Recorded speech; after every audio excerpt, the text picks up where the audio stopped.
tout le monde. Bonjour. Nous remercions le Seigneur pour la présence de chacun de nous. Il y a beaucoup d'absents ce matin, mais gloire à Dieu pour ceux qui sont présents. Je voudrais annoncer donc à tout le monde que notre sœur Juliette, mon épouse, a perdu sa nièce, notre nièce, hier. Le docteur Nadine est donc décédée hier à Kinshasa. Elle avait 38 ans. Alors, prions pour la famille qui pleure cet être cher. Donc, elle doit se rendre cet après-midi à Thionville, où se trouve donc la maman de notre nièce, pour passer du temps avec elle. Alors pensons à notre sœur Juliette, et puis à la famille à Kinshasa. Ensuite, n'oublions pas que jeudi prochain, de 18h à 20h, nous avons intercession donc chez le pasteur, 4 rue Olivier de Sèvres. N'oubliez pas cela, à Tremblay en France. Et puis n'oubliez pas aussi de rapporter les différents documents qu'il faudrait signer pour l'Église. N'oubliez pas non plus. C'est après avoir récolté toutes les feuilles que finalement nous tiendrons notre assemblée générale. Merci.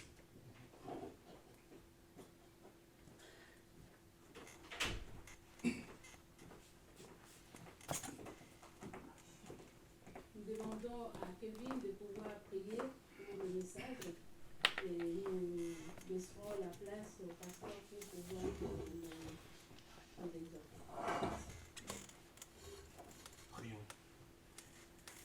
Dieu Trinitaire, merci parce que tu es celui qui a fait ce jour et tu sais ce que ton peuple attend.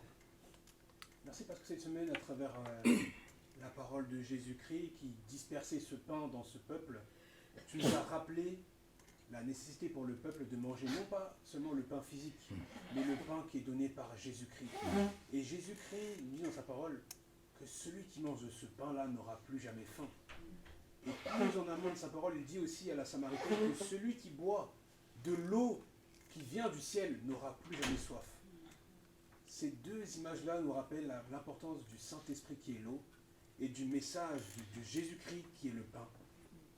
Chasse en nous tout esprit de torpeur, tout esprit de dispersion. Permets-nous d'être totalement concentrés sur le pain qui nous est donné, car Jésus-Christ dira à ses disciples, ramassez le pain afin qu'il n'y ait pas de gaspillage. Chasse en nous cet esprit-là qui nous fait reporter à plus tard la concentration. J'écouterai demain, je verrai demain. Non. Prenons le pain que Jésus nous donne, qui est frais maintenant, afin que demain on puisse le donner à ceux qui manquent. Tu sais le pain que notre pasteur a apporté pour nous, bénis-le, fortifie-le, et permets Saint-Esprit que lorsque ton esprit le dira, de changer une partie du chemin qu'il avait décidé de prendre, qu'il t'écoute. S'il doit rallonger une partie, qu'il le fasse. S'il doit écourter une partie, qu'il le fasse. Mais que ces mots soient tes mots. Car la Bible dit que le bon berger sait de quoi a besoin son troupeau.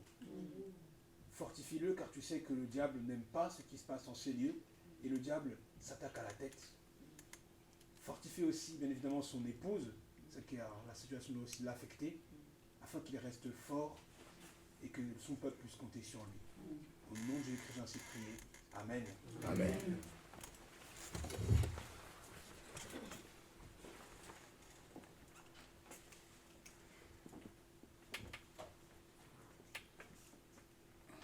Nous remercions le Seigneur pour ce moment agréable qu'il nous offre en nous rassemblant en ce lieu de prière, pour l'adorer, le glorifier, l'honorer, le bénir, lui dire notre reconnaissance. Alors je vous propose justement d'ouvrir vos Bibles dans l'évangile de Jean, chapitre 6, du verset 30 au verset 40. Jean 6, 30 à 40. Alors je vais lire ce texte dans 2 versions. Le second et Bible en français courant. Jésus, le vrai pain venant du ciel et qui donne la vie. Quel miracle fais-tu donc, lui dirent-ils, afin que nous le voyions et que nous croyions en toi. Que fais-tu? Nos pères ont mangé la main dans le désert, selon ce qui est écrit. Il leur donna le pain du ciel à manger. Jésus leur dit, en vérité, je vous le dis, Moïse ne vous a pas donné le pain du ciel, mais mon Père vous donne le vrai pain du ciel, car le pain de Dieu, c'est celui qui descend du ciel et qui donne la vie au monde. Ils lui dirent, Seigneur, donne-nous toujours ce pain. Jésus leur dit, je suis le pain de vie. Celui qui vient à moi n'aura jamais faim, et celui qui croit en moi n'aura jamais soif. Mais, je vous l'ai dit, vous m'avez vu et vous ne croyez pas. Tous ceux que le Père me donne viendront à moi, et je ne mettrai pas dehors celui qui vient à moi. Car je suis descendu du ciel pour faire non ma volonté, mais la volonté de celui qui m'a envoyé. Or, la volonté de celui qui m'a envoyé, c'est que je ne perde aucun de tous ceux qu'il m'a donnés, mais que je les ressuscite au dernier jour. La volonté de mon Père, c'est que quiconque voit le Fils et croit en lui ait la vie éternelle. Et je le ressusciterai au dernier jour. Amen. Amen. C'est la version lu second. Maintenant la version Bible en français courant. Ils lui dirent, quel signe miraculeux peux-tu nous faire voir pour que nous te croyions? Quelle œuvre vas-tu accomplir? Nos ancêtres ont mangé la manne dans le désert, comme le dit l'Écriture. Il leur a donné à manger du pain venu du ciel. Jésus leur répondit, oui, je vous le déclare, c'est la vérité. Ce n'est pas Moïse qui vous a donné le pain du ciel, mais c'est mon Père qui vous donne le vrai pain du ciel. Car le pain que Dieu donne, c'est celui qui descend du ciel et qui donne la vie au monde.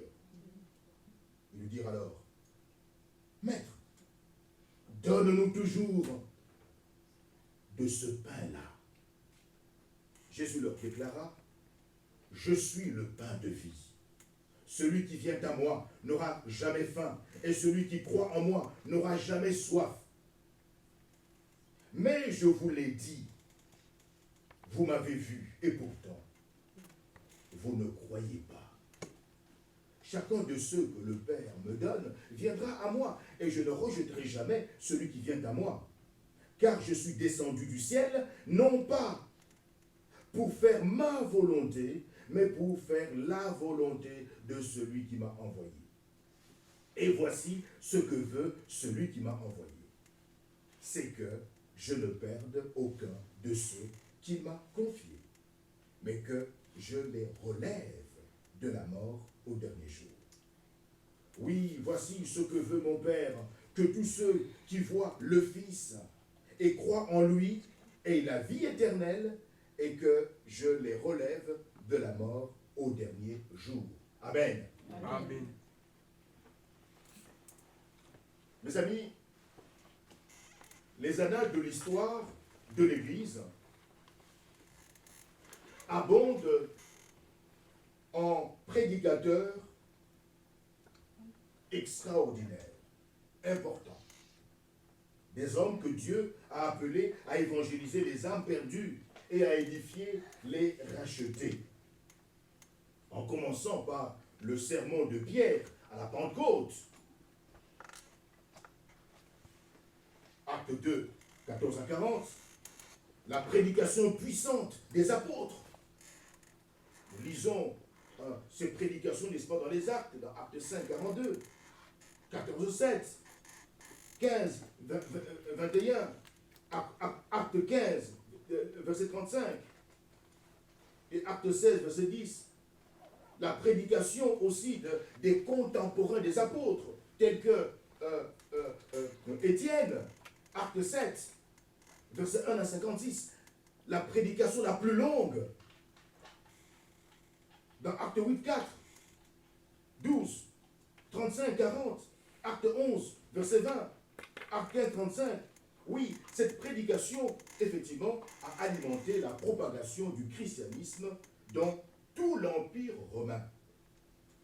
Au cours des siècles qui ont suivi la période, n'est-ce pas, des apôtres, eh bien, d'éloquents orateurs comme Basile, Jean Chrysostome, qu'on appelait la bouche d'or quand il prêchait, et Augustin ont empoigné ce même flambeau d'explication et d'exhortation du peuple de Dieu. 1000 ans plus tard, alors que la lumière de l'Évangile était voilée de confusion, le témoignage audacieux de Martin Luther, de Jean Calvin, de John Knox et d'autres réformateurs a enflammé la réforme du XVIe siècle. Alors, au XVIIe siècle, mes amis, en interprétant la parole de Dieu avec fidélité, des hommes comme Richard Baxter, John Owen, John Bunyan, qui a écrit cet ouvrage intéressant, qui est le livre le plus lu après la Bible. Vous connaissez ce livre? Non?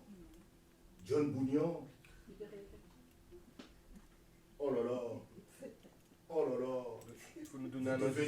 Il faut nous donner un indice. Ah, bon, très bien. On en reparlera.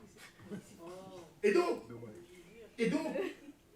ces bien-aimés qui ont interprété la parole de Dieu avec fidélité ont enflammé le puritanisme par leur prédication biblique claire. Ils prenaient simplement la parole de Dieu qu'ils expliquaient, et cette parole a bouleversé les cœurs des pécheurs. Le grand réveil qui s'est produit en Amérique au XVIIIe siècle a été attisé de manière très semblable au moyen des sermons passionnés de leaders pieux comme Jonathan Edwards, George Whitefield et John Wesley. Alors au XIXe siècle, mes amis, et au XXe siècle, oui, les XIXe et le XXe siècle ont vu aussi bon nombre de prédicateurs doués, y compris d'éloquents hommes chrétiens qui ont exercé une grande influence sur leur temps, comme Charles Spurgeon, l'anglais, et Martin Lloyd Jones. Mes amis, toutefois, le prédicateur le plus noble et le plus puissant de tous les temps était le Seigneur Jésus-Christ. Amen. À la fin de son sermon sur la montagne, en Matthieu chapitre 7, versets 28 et 29, la foule fut frappée de sa doctrine, car il enseignait comme ayant autorité et non pas comme leurs scribes. Luc, chapitre 4, verset 22, rapporte que tous lui rendaient témoignage. Ils étaient étonnés des paroles de grâce qui sortaient de sa bouche. Mes amis, la puissance des paroles de Jésus émerveillait jusqu'à ses ennemis. Pour expliquer que ses ennemis ne l'avaient pas arrêté comme ils en avaient pourtant reçu l'ordre, en Jean chapitre 7, verset 32, Eh bien, les officiers de la garde du temple ont rapporté ce qui suit aux principaux sacrificateurs et aux pharisiens. Au verset 46 de Jean chapitre 7. Jamais homme n'a parlé comme cet homme. Tiens, ou, autrement dit, personne n'a jamais parlé comme cet homme. Et il désignait Jésus. La prédication est au cœur même de la mission de Jésus. Dans la synagogue, c'est-à-dire la maison de prière de son village natal, Nazareth, Jésus a d'ailleurs déclaré ceci, Luc 4, 18 à 21. L'Esprit du Seigneur est sur moi, parce qu'il m'a oint pour annoncer une bonne nouvelle aux pauvres. Il m'a envoyé pour guérir ceux qui ont le cœur brisé, pour proclamer aux captifs la délivrance et aux aveugles le recouvrement de la vue, pour renvoyer libres les opprimés, pour publier une année de grâce du Seigneur. Ensuite, il roula le livre, le remit au serviteur et s'assit. Tous ceux qui se trouvaient dans la synagogue avaient le regard fixé sur lui. Alors, il commença à leur dire, aujourd'hui, cette parole de l'Écriture que vous venez d'entendre est accomplie. Tiens, qui est cet homme? À l'aube de son ministère terrestre, Jésus commence à prêcher et à dire, repentez-vous, car le royaume des cieux est proche. Matthieu 4, 17.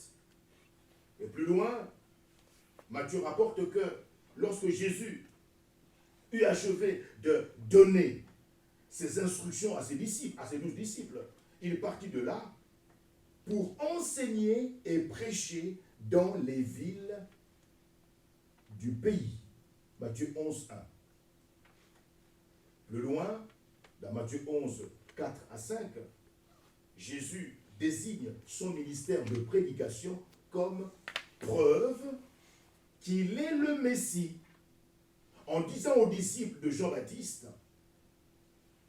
allez rapporter à Jean-Baptiste, ce que vous entendez et ce que vous voyez. Les aveugles voient, les boiteux marchent, les lépreux sont purifiés, les sourds entendent, les morts ressuscitent, et la bonne nouvelle est annoncée aux pauvres. Après avoir passé une soirée de ministère réussie à Capernaum, voici ce qui s'est produit à Marc 1, 35 à 39. Vers le matin, pendant qu'il faisait encore très sombre, c'est-à-dire nuit, Jésus se leva et sortit pour aller dans un lieu désert, où il pria. Simon et ceux qui étaient avec lui se mirent à sa recherche. Et quand ils l'eurent trouvé, ils lui dirent, « Tous te cherchent. » Il leur répondit, « Allons ailleurs, dans les bourgades voisines, c'est-à-dire dans les villages voisins, afin que j'y prêche aussi la bonne nouvelle. Car c'est pour cela que je suis sorti, c'est-à-dire c'est pour cela que je suis venu dans ce monde. » Il alla prêcher la bonne nouvelle dans les synagogues, dans toute la Galilée, et il chassa les esprits mauvais. Luc 8.1 décrit la pratique habituelle qu'avait Jésus d'aller de ville en ville et de village en village, prêchant et annonçant la bonne nouvelle du royaume de Dieu. Le Seigneur Jésus a prêché l'évangile avec fidélité jusqu'à la toute fin de son ministère terrestre. Et c'est Luc 21 qui dit ceci, un de ces jours-là, au cours de la semaine pascale, comme Jésus enseignait le peuple dans le temple et qu'il annonçait la bonne nouvelle, les principaux sacrificateurs et les scribes avec les anciens survinrent pour le confronter pendant qu'il annonçait la bonne nouvelle.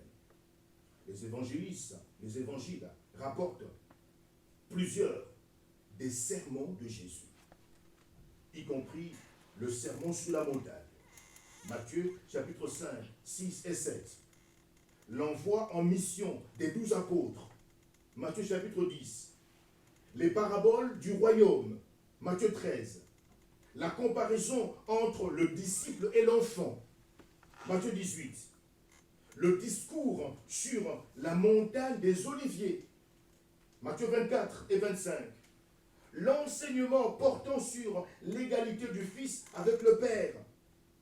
Jean chapitre 5, versets 19 à 47. Et le discours de la chambre haute, Jean chapitre 14 jusqu'au chapitre 17. Alors, Jean chapitre 6, du verset 22 jusqu'au chapitre 59, rapporte un autre des sermons de Jésus parmi les plus célèbres et les plus prisés, dans lequel Jésus se présente lui-même comme le pain qui donne la vie.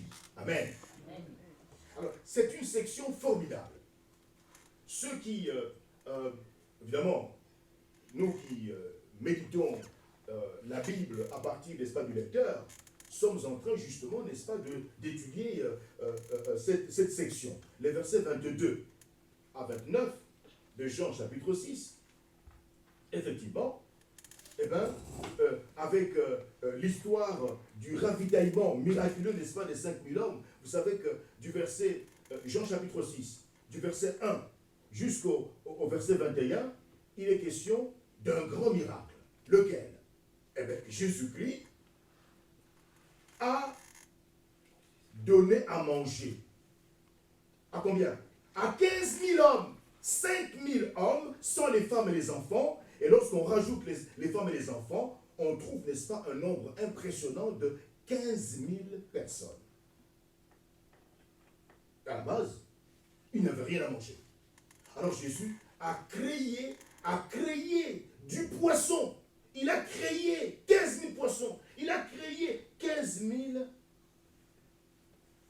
pains. Quel miracle. Quel miracle. Et puis, du verset 22, Jean chapitre 6, au verset 24, la foule qui a assisté à ce miracle se dit, cet homme, c'est le prophète que nous attendons. Sautons sur lui et faisons de lui notre roi. Amen. Amen. Tiens, et c'est là que finalement, Jésus prend la décision, puisque ses disciples sont contents d'apprendre que la foule commence à se dire, nous allons faire de Jésus notre roi. Alors imaginez, les disciples, s'il devient roi, et nous serons des ministres. Amen. Bien sûr. Et ils seront des ministres dans le gouvernement de Jésus. Et donc, quelque part, ils se réjouissaient. Et donc, Jésus se dit, il faudra soutirer ses disciples de cette foule enragée qui veut faire de lui, Jésus, par la force, le roi. Il leur ordonne de prendre place à bord d'une barque, la seule barque qui se trouvait, n'est-ce pas, sur le lieu. Prenez place à bord de la barque, et puis, destination Bethsaïda. Après Capernaum. Ah! Tu se dis, mais c'est pas possible, maître. Il devait obéir. Dans notre temps, Jésus, Fils éternel du Père, en tant que Dieu, a utilisé son autorité pour ordonner à cette foule enragée de s'en aller. Il a utilisé son autorité divine. Amen. Amen. Amen. Et lui-même est allé sur la montagne pour prier. Et vous savez que c'est pendant qu'il priait que la foule, les disciples ont pris place à bord d'une barque. La barque s'est engagée sur le lac, et puis la tempête s'est déferlée, n'est-ce pas, sur eux. Ils étaient sur le point, n'est-ce pas, de chavirer, ils avaient peur, etc.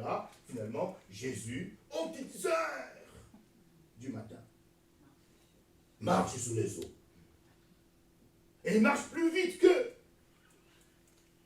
Il veut le dépasser. Ah, vous connaissez l'histoire. Plusieurs miracles vont se produire à ce moment-là. Ce n'est pas, n'est-ce pas, notre sujet d'aujourd'hui.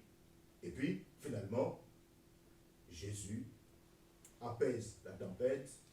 Jésus rentre, n'est-ce pas, dans la barque. De l'endroit où ils étaient, au milieu, n'est-ce pas, du lac, jusqu'au rivage. Eh bien, le miracle s'est produit. C'est en un bond. C'est en un aussi. C'est terrible, ça. Jésus arrive dans la barque, paf! La barque se retrouve sur le rivage. Miracle. Il y a eu 4 miracles. D'abord, Jésus qui marche sur l'eau. C'est un miracle. Pierre. Seigneur, aide-moi aussi. Cite-toi à venir vers toi. Oui, viens. Pierre aussi a marché sur l'eau. Mais lorsqu'il a regardé au fond, il s'est rendu compte que, tiens, il a commencé à couler. Non, il ne faut pas regarder ailleurs. Il faut regarder à Jésus-Christ. Amen. Amen. Mais une fois que les deux étaient dans la barque, la tempête s'est tue. Jésus a fait taire la tempête. 3e miracle. Et dernier miracle, la barque, Jésus a pris la barque et l'a déposée au rivage. Aussitôt, paf! Il n'avait plus à ramer. Parce que le Fils de Dieu est avec eux. Amen. Amen. Ah ben non.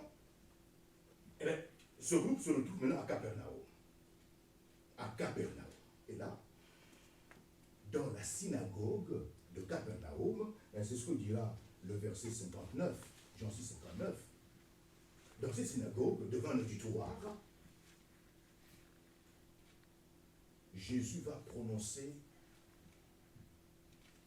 l'un des plus grands sermons où il se présente comme étant le pain venu du ciel qui donne la vie spirituelle. Amen. Amen. C'est un moment pathétique. Un moment pathétique. Et vous savez que ce sermon que Jésus va délivrer se divise en 3 parties. D'abord, le contraste du verset 30 au verset 33. Ensuite, la confusion.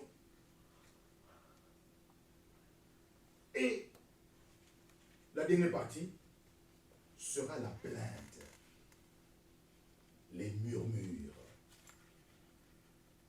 sur l'identité de Jésus. Vous savez que les résultats, n'est-ce pas, de cette affaire, c'est quoi? C'est que, eh bien, les faux disciples vont s'en aller. Ils vont s'en aller.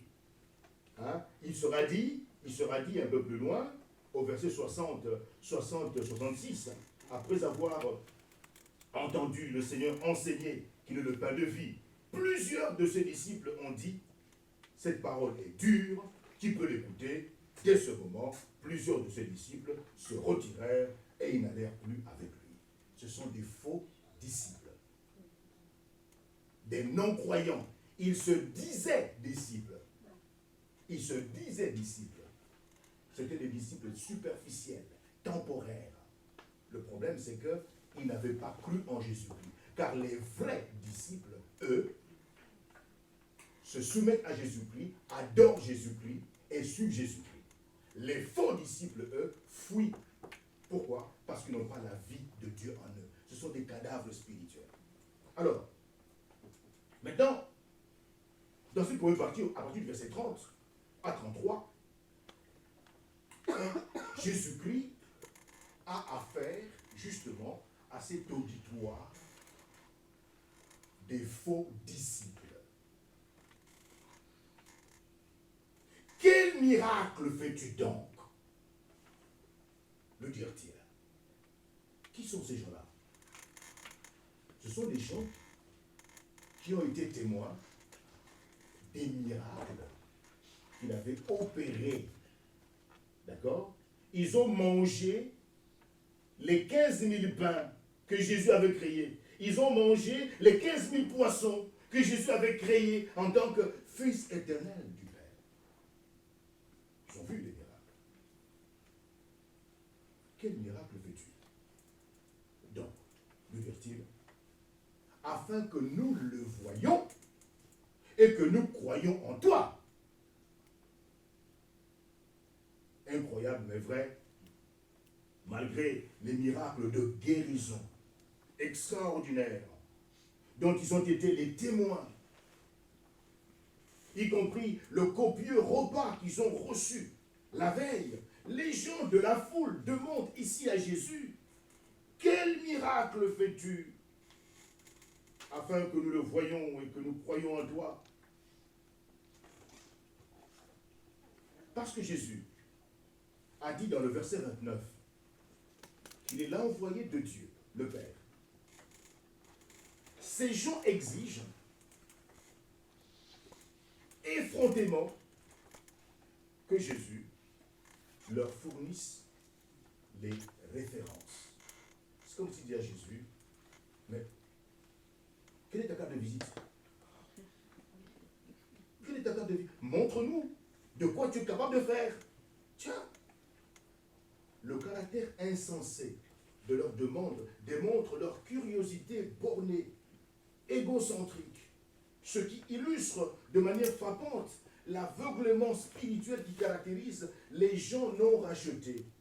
Ceux qui ne sont pas sauvés, ceux qui sont morts spirituellement, agissent exactement comme cela. À ce sujet, évidemment, Jean Calvin, un des réformateurs, a fait observer que cette vilaine question démontre clairement la vérité de ce qui est dit ailleurs en Matthieu 12, 39.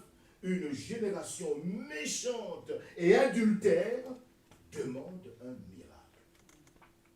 Le miracle par lequel Jésus a nourri une foule immense, tout juste la veille, prouve pourtant amplement que Jésus est Dieu.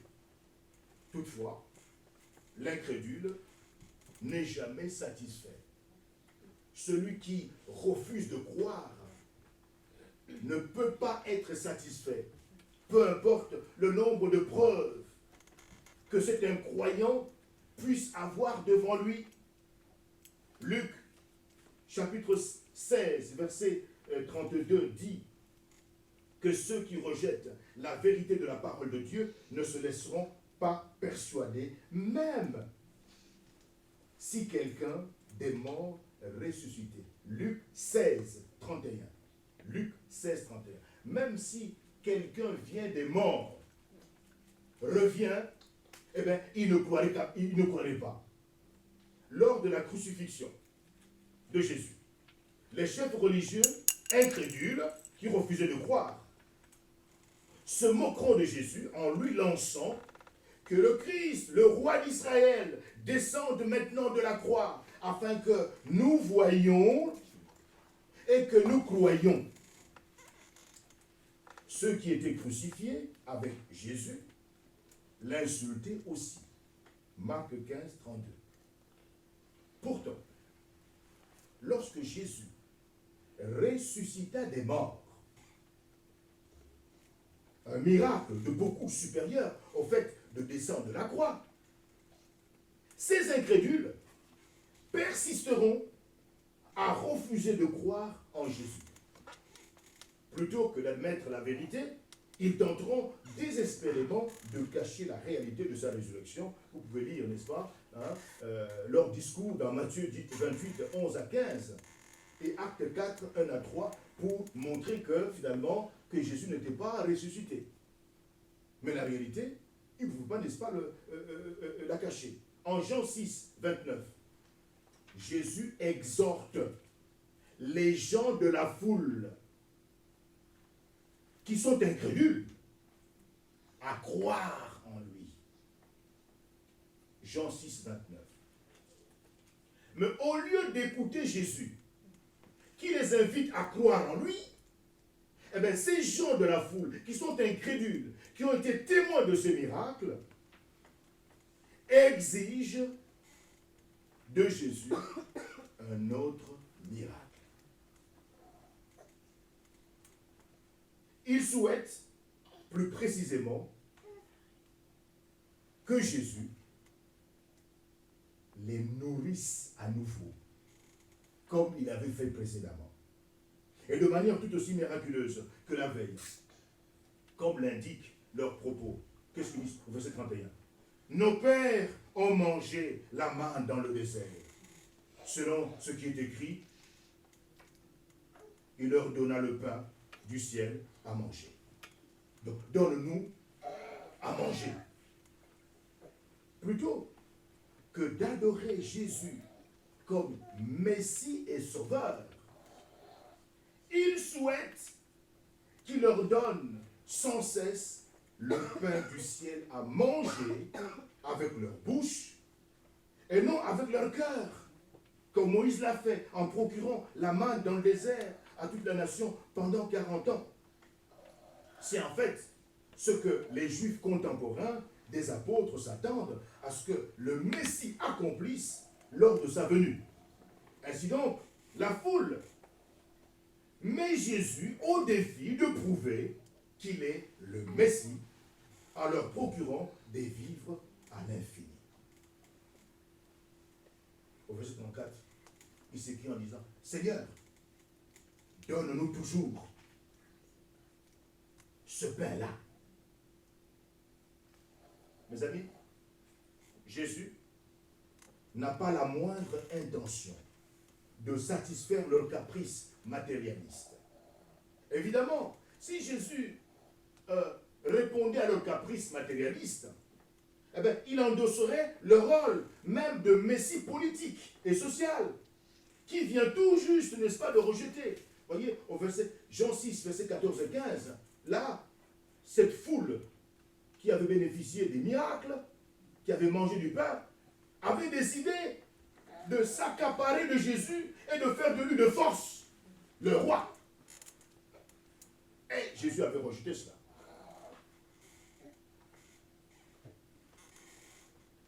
En employant l'expression au verset 32, Amen, Amen, en vérité, pour souligner l'importance, n'est-ce pas, de ce qu'il est sur le point de dire, Jésus reproche aux gens leur incompréhension de la manne dans le désert que 4 choses trahissent.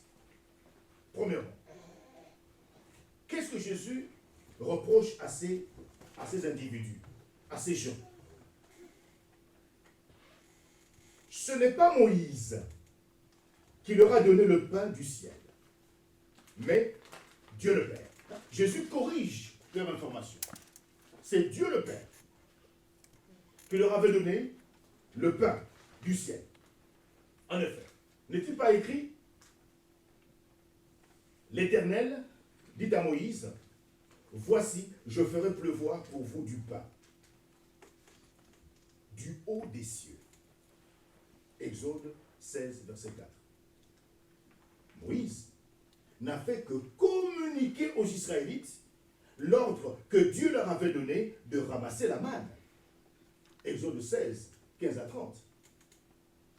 Deuxième connexion que Jésus apporte à cette connaissance débridée, n'est-ce pas, de ces incrédules. La manne ne constituait pas le vrai pain du ciel. Puisque Jésus leur dit ici, au verset 32, « Mon Père vous donne maintenant le vrai pain, pain du ciel, maintenant. »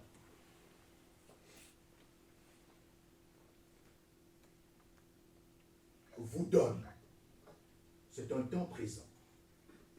Et ce temps présent donne, indique que le vrai pain du ciel n'est pas la manne du passé, mais plutôt ce que le Père leur donne à l'heure même, au moment où Jésus leur parle. Amen.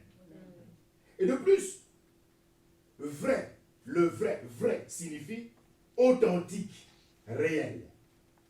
La manne, bien qu'étant véritablement du pain procuré par Dieu, n'était qu'un type laissant prévoir l'ultime, le vrai pain qui descend du ciel. Quel est ce vrai pain qui descend du ciel? Mais c'est le Seigneur Jésus-Christ lui-même. Amen. Amen. C'est Jésus lui-même. Jean 8, 42. Troisième correction. La manne donnait la vie physique. Mais le pain de Dieu, au verset 33, le pain de Dieu, hein, l'expression pain de Dieu est synonyme de pain du ciel. Hein, exactement comme le royaume de Dieu est synonyme de royaume des cieux. Donc, ce pain de Dieu qui descend du ciel donne la vie spirituelle. Et comme c'est le cas tout au long, n'est-ce pas, de l'évangile, selon Jean, vie ne désigne pas la vie physique et temporelle que la manne procure, mais la vie spirituelle et éternelle, qui ne peut venir que de Jésus-Christ. Voilà ce que le pain apporte, ce que Jésus-Christ apporte. Jésus-Christ apporte la vie spirituelle et la vie éternelle. Jean 1, verset 4. Finalement, quatrième correction, contrairement à la manne, qui n'a été donnée qu'à Israël, eh bien, le vrai pain du ciel est destiné au monde, dit Jésus à la fin du verset 33. Au monde entier.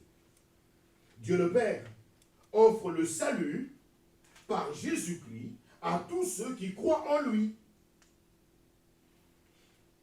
quelle que soit leur nationalité, leur race et leurs antécédents ethniques, peu importe. Dieu le Père offre le salut par Jésus-Christ à tous les êtres humains sur terre, quelle que soit leur situation sociale. Ainsi, Jésus est le vrai pain envoyé du ciel par Dieu le Père. Et donc, infiniment supérieur à Moïse. Hébreux 3, verset 3. Le désir qu'a la foule de voir d'autres preuves démontre tant leur motif répréhensible que leur ignorance des Écritures de l'Ancien Testament et des paroles du Fils de Dieu. C'est là le premier point de la prédication de Jésus-Christ. Le deuxième point sera la confusion. La confusion qui va se retrouver, n'est-ce pas, chez ses auditeurs. Du verset 34 au verset 40. La deuxième requête des gens de la foule. Verset 30, 31.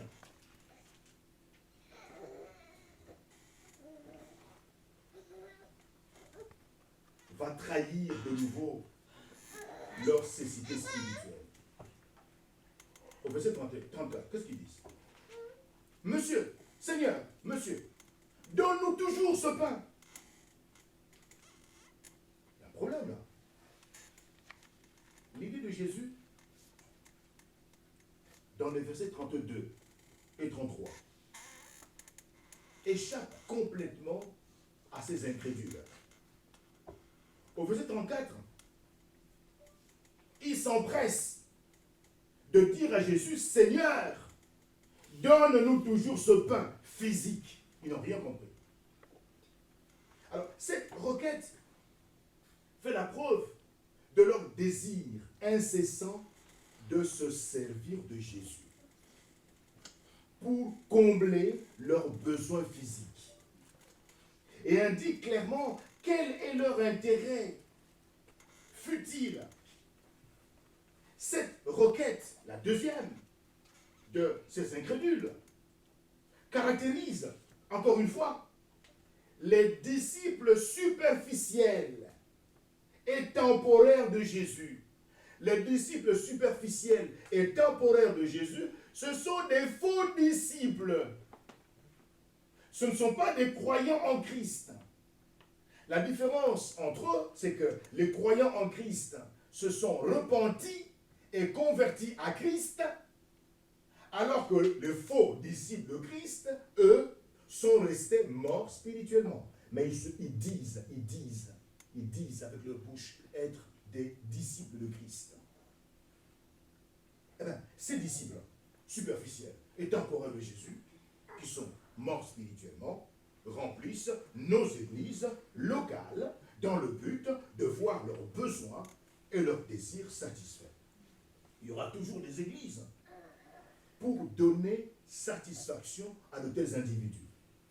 Et de nos jours, il s'agit souvent des églises qui attirent les plus grandes foules, mais dont le pourcentage de vrais croyants en Christ est le plus faible, ayant insisté en premier lieu pour qu'il fasse ses preuves.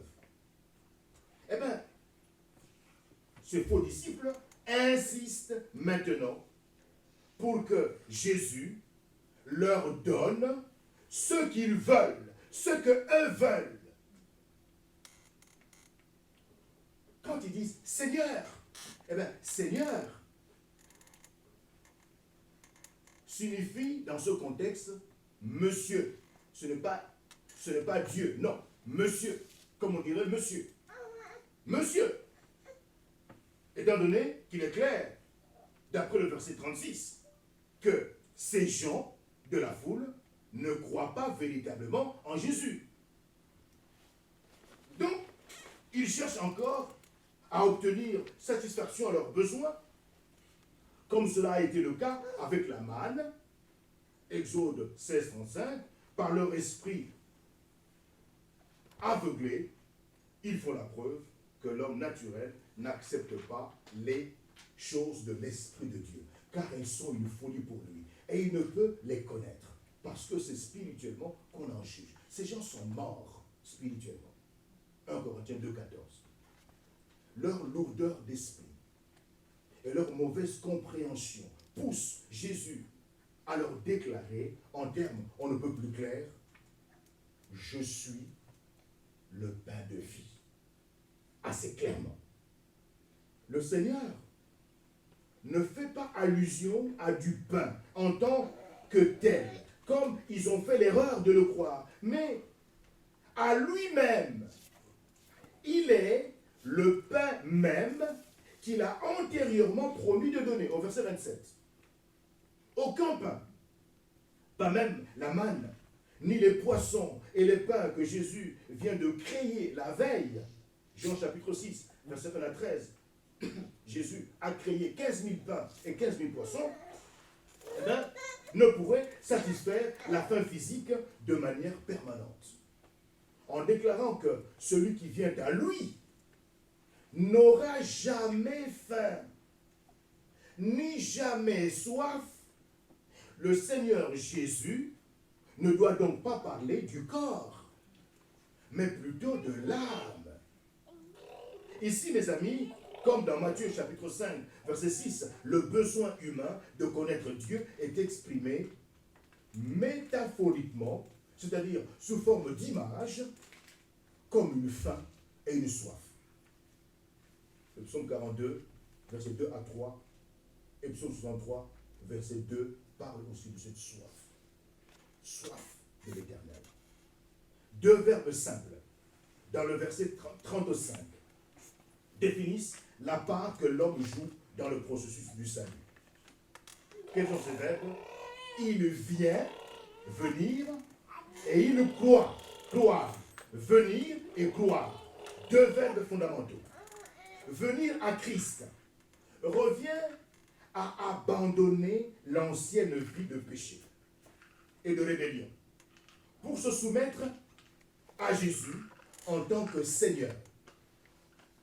bien que Jean n'emploie pas le terme repentance dans son évangile, ce concept de repentance fait clairement partie de l'idée de venir à Christ. 1 Timothée 1,9 en parle. Quand on vient en Christ, cela sous-entend qu'on se repent, c'est-à-dire qu'on renonce à Satan comme père spirituel, on renonce à l'occultisme, on renonce à tous ses péchés personnels et on reconnaît Jésus comme étant sauveur et Seigneur personnel. On se soumet à lui désormais. Comme Charles Spurgeon l'a dit, vous et vos péchés, vous devez vous séparer, sans quoi vous et votre Dieu ne serez jamais réunis. Amen. Amen. Croire en Christ, c'est le deuxième verbe que Jean utilise. Croire. Croire en Christ, c'est lui faire confiance en tout, à titre de Messie et de Fils de Dieu, et reconnaître que le salut ne s'obtient que par la foi en lui. Jean 14, 6. Je suis le chemin, la vérité et la vie. Personne ne peut aller au Père sans passer par moi. Acte 4, 12. Il n'y a sous le ciel aucun autre nom qui ait été donné parmi les hommes et par lequel nous, les êtres humains, devons être sauvés. C'est le seul nom de Jésus-Christ. La repentance et la foi sont les deux côtés d'une même médaille. Se repentir consiste à se détourner de ses péchés et croire consiste à se tourner vers le Seigneur. Ces deux réalités sont inséparables. Il s'agit ici de la première de cette affirmation de la plus haute importance dans l'évangile selon Jean, dans lesquels le « je suis » est joint à des métaphores, à des images exprimant l'œuvre de Christ en tant que sauveur. En plus du pain de vie, Jésus emploie le « je suis », pour se présenter lui-même comme lumière du monde. Dans Jean 8, 2, il dit « Je suis la lumière du monde. Je suis la lumière du monde. » Dans Jean 10, verset 7 et 9, il dit « Je suis la porte des brebis. » La porte des brebis. Quand on passe par moi, on est sauvé. Dans Jean 10, verset 11 et 14, il dit « Je suis le bon berger. Je suis le bon berger. » Le bon. En dehors de moi, il n'y a pas de bon berger. Dans Jean 11, 25, il dit « Je suis la résurrection et la vie. » La résurrection et la vie. Je suis. Dans Jean 14, 6, il dit « Je suis le chemin, le seul, la vérité, l'unique, et la vie. » En dehors de moi, c'est la mort. Et Jean 15, 1 et 5, il dit « Je suis le vrai saint. » Donc, Jésus emploie aussi ego eimi, je suis, dans un sens absolu et inconditionnel. Vous voyez, dans Jean 4, 26, Jean 8, 24, pour s'approprier le nom que Dieu se donne dans l'Ancien Testament. Exode 3, 14. L'Éternel, je suis. Vous voyez, lorsque Moïse se dispute avec cet être mystérieux, vous voyez, qui lui parle dans le buisson ardent et qui lui donne l'ordre d'aller en Égypte pour délivrer les Israélites esclaves. Moïse dit, et s'il me demande qui t'envoie, qui te mandate, qui t'a mandaté? Ah, tu vas leur dire, celui qui s'appelle Je suis. Tiens, Jésus s'appelle Je suis. Donc c'est l'Éternel de l'Ancien Testament. Amen. Amen. Extraordinaire. Je suis. Ayant déclaré qu'il est le pain de vie, Jésus reproche à ses auditeurs leur incrédulité en y ajoutant l'accusation suivante, moi, mais je vous l'ai dit, vous m'avez vu et vous ne croyez point. Évidemment, nous ignorons à quel reproche au juste Jésus fait allusion ici, lorsqu'il leur a dit cela par le passé. Mais il est clair que c'est avec incrédulité qu'ils accueillent la révélation qu'il fait de lui-même, si bien que leur rejet est inexcusable. Mais indique un contraste marqué entre la réaction réelle des gens de la foule et celle que Jésus aurait souhaité obtenir d'eux. Même s'ils l'ont vu, l'importance de ces miracles leur échappe. Et ils ne saisissent pas le sens de ces enseignements. Et comme cela a été le cas de leurs ancêtres dans le désert, la parole qui leur est annoncée ne leur sert de rien parce qu'elle ne trouve pas de la foi chez ceux qui l'entendent. Hébreux 4.2. Les miracles qu'ils ont vus ont pour tout résultat de leur faire vouloir davantage de miracles. Ils sont curieux de voir ce que Jésus pourrait faire pour leur faciliter la vie, mais ils ne sont pas disposés à croire en lui comme leur Messie et leur Seigneur. Malgré la réaction de la foule, Jésus ne se décourage pas. Sa confiance dans la réussite de sa mission est fermement enracinée dans la souveraineté omniprésente de Dieu.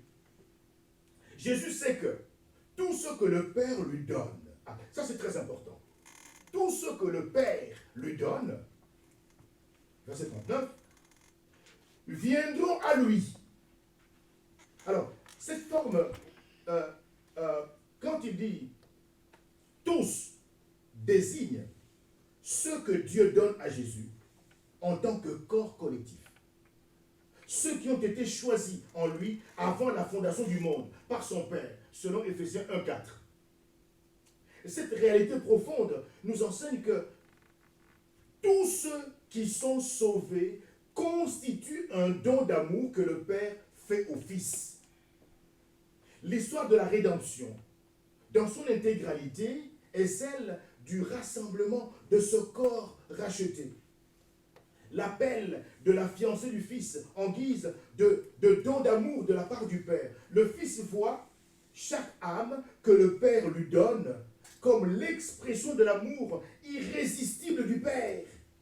De sorte que tous ceux que le Père lui donne viendront à Christ. Alors, du point de vue de la responsabilité humaine, Dieu le Père, sans tenir compte des temps d'ignorance, annonce maintenant à tous les hommes, en tout lieu, qu'ils ont à se repentir. C'est Acte 17:30 qui le dit. Et quiconque invoquera le nom du Seigneur sera sauvé. Toutefois, le salut ne dépend pas de la volonté humaine. Les rachetés sont ceux qui sont nés, non du sang, ni de la volonté de la chair, ni de la volonté de l'homme, mais de Dieu. Selon Jean 1,13. Le salut ne dépend ni de celui qui veut, ni de celui qui court, mais de Dieu qui fait miséricorde. C'est Romains 9,16 qui le dit. C'est Dieu qui accorde les deux. La repentance, Acte 1,18, et la foi, Éphésiens 2,8. Donc les deux, la repentance et la foi, viennent de Dieu.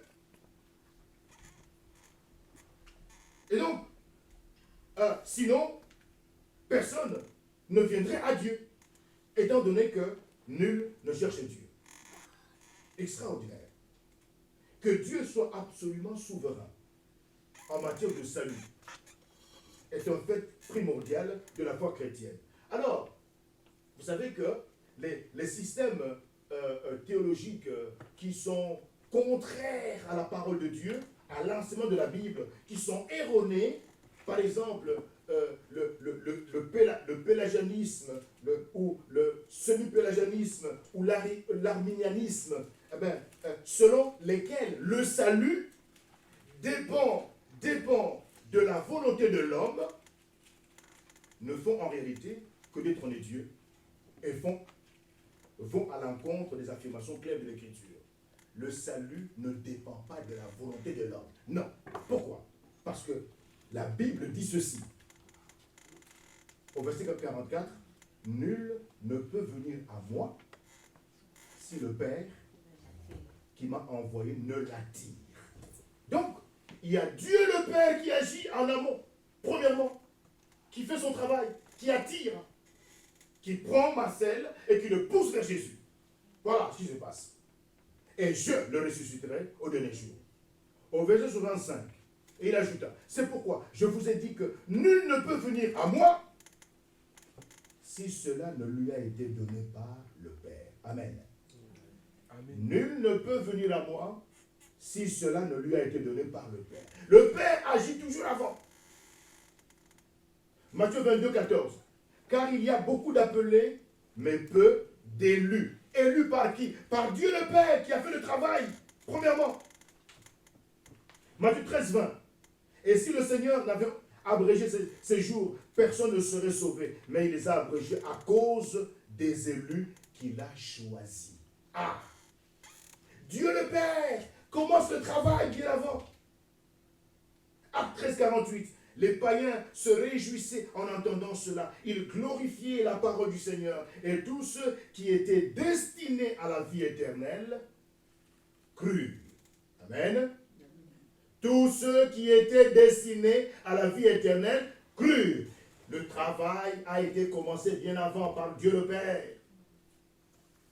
Romains 8, 28, 30. Écoutez très bien. Nous savons du reste que toute chose concourt au bien de ceux qui aiment Dieu, de ceux qui sont appelés selon son dessein. Car ceux que Dieu a connus d'avance, Quand? Dans l'éternité passée. Il les a aussi prédestinés à être semblables à l'image de son Fils. Tiens! Afin que son Fils soit le premier-né de beaucoup de frères. Et ceux qu'il a prédestinés, il les a aussi appelés. Tiens! Dans l'éternité passée. Il les a appelés maintenant. Et ceux qu'il a appelés, à partir de l'évangile, il les a aussi justifiés. Il les a déclarés justes, non coupables. Et ceux qu'il a justifiés, déclarés non coupables, il les a aussi glorifiés. Il les a aussi glorifiés. Tiens, il les a aussi glorifiés. Il a glorifié qui? Les enfants de Dieu, les croyants en Jésus-Christ. Tiens, est-ce qu'aujourd'hui, nous qui sommes enfants de Dieu, nous qui avons la vie éternelle, nous avons des corps de gloire? Eh bien non. Notre corps est mortel. Nous allons mourir demain si Jésus ne revient pas. Avant que Jésus ne revienne, tous les hommes sur cette terre vont mourir. Mais les croyants en Jésus-Christ ont déjà été glorifiés. Donc, la gloire, c'est quoi? C'est le corps qui sera semblable au corps de Jésus. Quand Jésus viendra dans les airs, les croyants en Jésus-Christ qui seront vivants, leurs corps seront transformés et deviendront semblables au corps immortel de Jésus-Christ. Amen. Cet événement-là est futur. Mais ici, il est considéré comme étant déjà réalisé. Comme pour dire que ceux qui ont reçu la vie éternelle sont déjà sauvés. Ce salut est sécurisant. Il est éternel. Et ils ne pourront pas se perdre en cours de route. L'acte qui a été posé dans l'éternité passée par Dieu le Père en choisissant Marceline comme étant enfant de Dieu en Jésus-Christ. Ensuite, Marceline a écouté la bonne nouvelle du salut gratuit, là, maintenant. Ok, et elle a dit, oui, Jésus, je t'offre ma vie. Il a la vie éternelle. Eh bien, il connaîtra le dernier processus de transformation qui sera la gloire. Qui est déjà considéré comme ayant déjà eu lieu. Il a déjà été glorifié. Amen. Amen. En lui, Éphésiens 1,4, en lui, en Christ, Dieu le Père nous a élus, avant la fondation du monde, pour que nous soyons saints et irréprochables devant lui. Quelle sécurité, mes amis. Avant la fondation du monde, nous avons déjà été choisis en Jésus-Christ. Ainsi donc, Colossiens 3,12, comme des élus de Dieu le Père, saints et bien-aimés, revêtez-vous de sentiments de compassion, de bonté, d'humilité et de douceur, de patience. 1 Timothée 1:4. Nous savons, frères bien-aimés de Dieu, que vous avez été élus. Vous avez été élus par Dieu le Père. Quand? Dans l'éternité passée. Avant même de créer le monde physique extraordinaire. Pour nous, frères bien-aimés du Seigneur Jésus, nous devons, à votre sujet, rendre continuellement grâce à Dieu le Père, parce que Dieu le Père vous a choisi dès le commencement pour le salut, par la sanctification de l'Esprit et par la foi en la vérité. 2 Thessaloniciens 2:13. Donc Dieu le Père nous a sauvés et nous a adressé une sainte vocation, non à cause de nos œuvres, mais selon son propre dessein et selon la grâce qui nous a été donnée en Jésus-Christ avant les temps éternels. 2 Timothée 1:9. Extraordinaire. C'est pourquoi je supporte tout à cause des élus. À cause des élus. Afin qu'eux aussi obtiennent le salut qui est en Jésus-Christ avec la gloire éternelle. Tiens, 2 Timothée 2:10.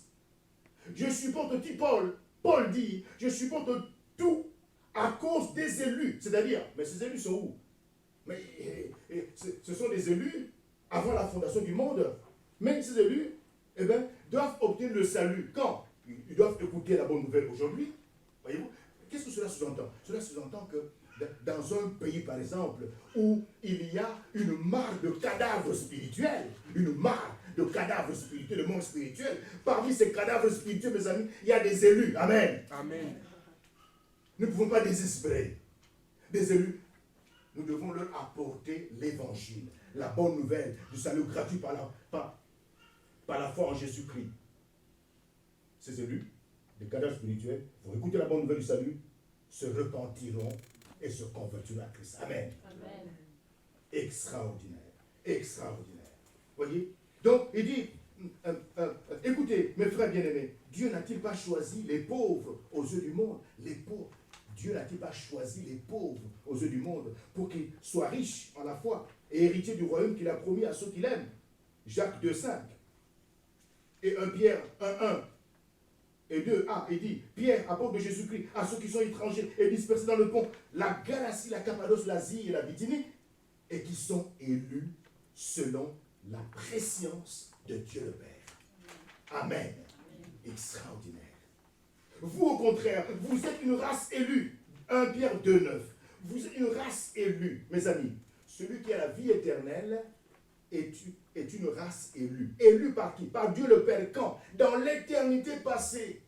La sécurité en Jésus-Christ est éternelle.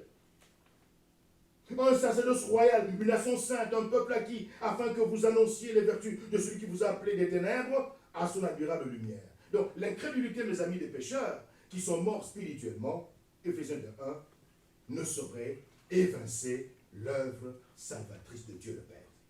Les ayant choisis de toute éternité passée, Dieu le Père les appelle à lui, avec grâce et de manière irrésistible. Et afin qu'aucune âme en quête de Dieu craigne de ne pas faire partie des élus, Jésus décrit ce que le Père a donné au Fils comme étant nul autre que ceux qui viendront à lui. Ils viendront à lui, dit Jésus. Du point de vue de Dieu, nous sommes donnés au Fils par sa puissance souveraine. De notre point de vue, nous venons à Christ. Et bien entendu, notre Seigneur ne rejetterait jamais celui qui vient à lui comme un don d'amour de la part du Père. Ainsi donc, Jésus ajoute ici, je ne mettrai pas dehors celui-là. La forte double négation, effectivement, insiste sur le fait que Christ ne rejettera personne qui vient à lui avec sincérité et soumission. Personne. La vraie foi salvatrice ne saurait jamais être exercée en vain, mais uniquement à l'instigation du Père. Selon le verset 44. Il s'agit ici encore une fois de l'interaction incompréhensible pour l'esprit humain entre la souveraineté de Dieu et la responsabilité humaine. Seuls ceux que le Père donne au Fils viendront au Fils. Toutefois, tous ceux qui ont soif peuvent venir et tous ceux qui le veulent peuvent prendre l'eau de la vie gratuitement, selon Apocalypse 22, verset 17. Et bien qu'elles semblent impossibles à harmoniser, eh bien, ces deux vérités ne sont aucunement opposées l'une à l'autre dans l'esprit infini de Dieu. Deutéronome 29 dit, les choses cachées sont à Dieu, mais les choses révélées sont à nous et à nos enfants. La souveraineté de Dieu dans le salut ne nie pas la responsabilité que le croyant a d'évangéliser les âmes perdues. Nous devons évangéliser les âmes perdues. Les deux vérités vont ensemble. Le Fils ne rejetterait certainement aucune partie du don que le Père lui a fait. Parce qu'une telle désunion au sein de la Trinité est tout à fait inconcevable, comme la prochaine affirmation de Jésus l'indique clairement en disant « Je suis descendu du ciel pour faire non ma volonté, mais la volonté de celui qui m'a envoyé. » Donc le Seigneur Jésus est venu sur la terre pour une seule raison, obéir parfaitement à la volonté du Père qu'il a envoyé.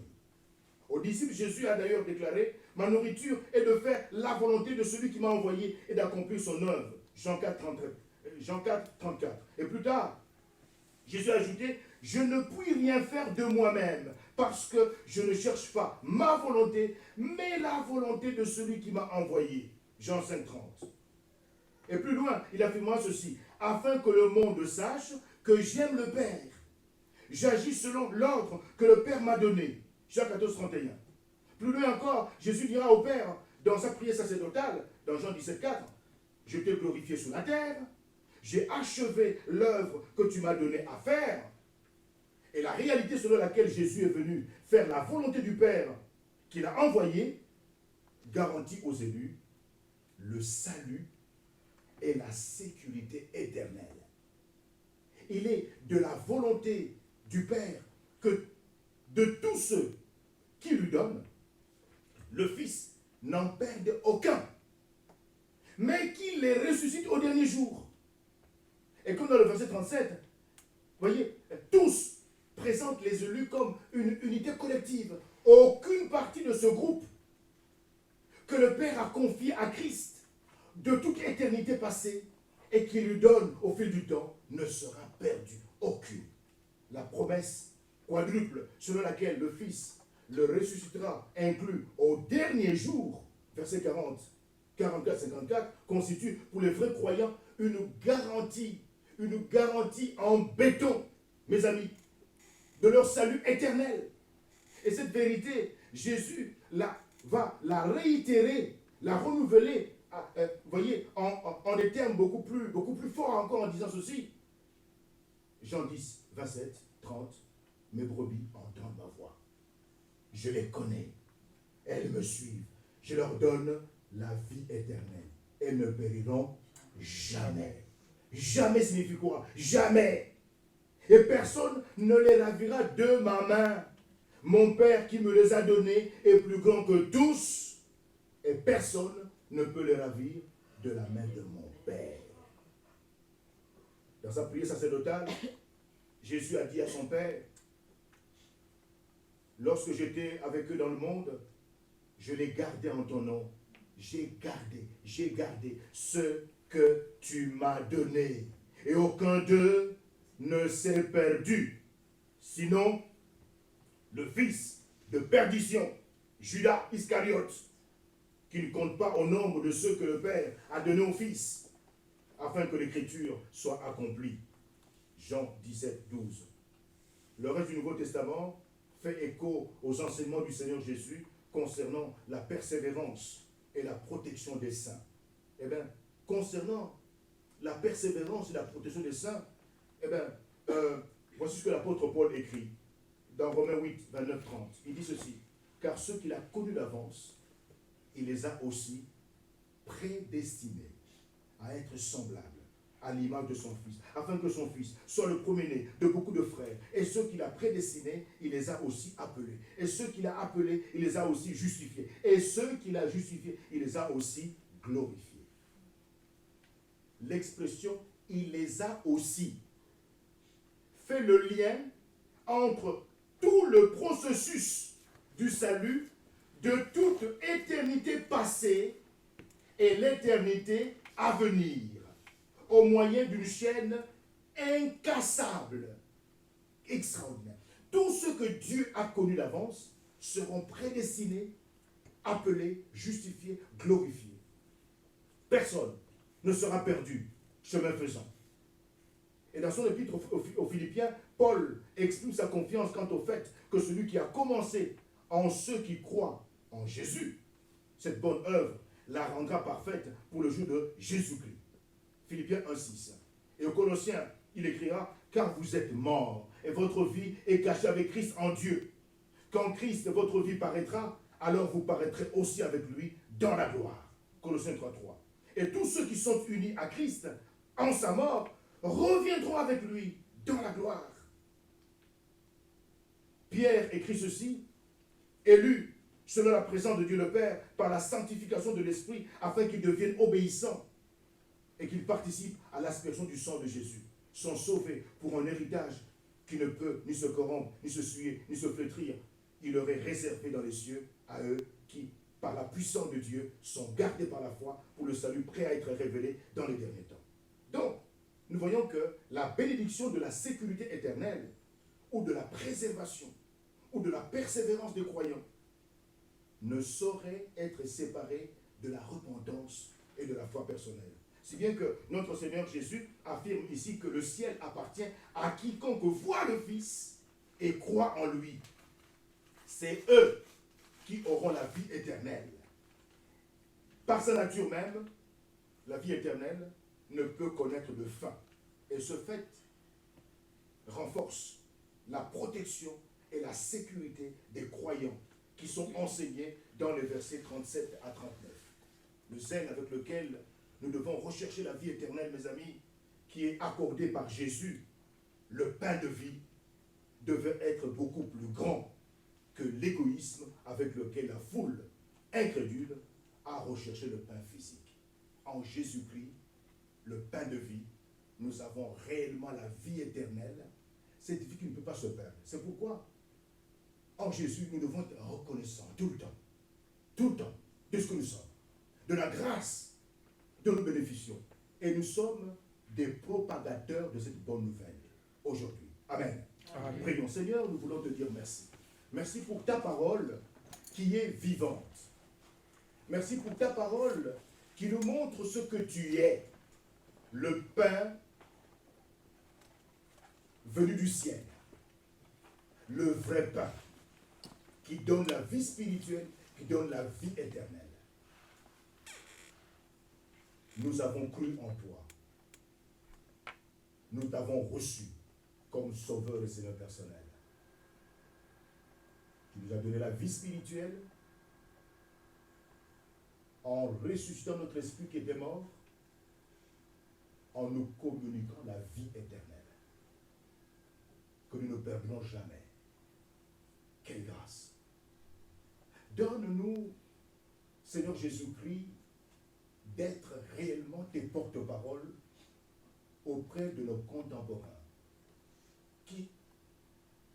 dont plusieurs sont encore morts spirituellement, afin qu'eux aussi se repentent de leurs péchés et placent leur foi en toi comme Messie et Sauveur. Amen. Amen. Amen. Nous verrons prochainement la troisième partie de cette prédication qui est effectivement la plainte. La plainte. Et c'est extraordinaire. Que le Seigneur bénisse sa parole. Merci.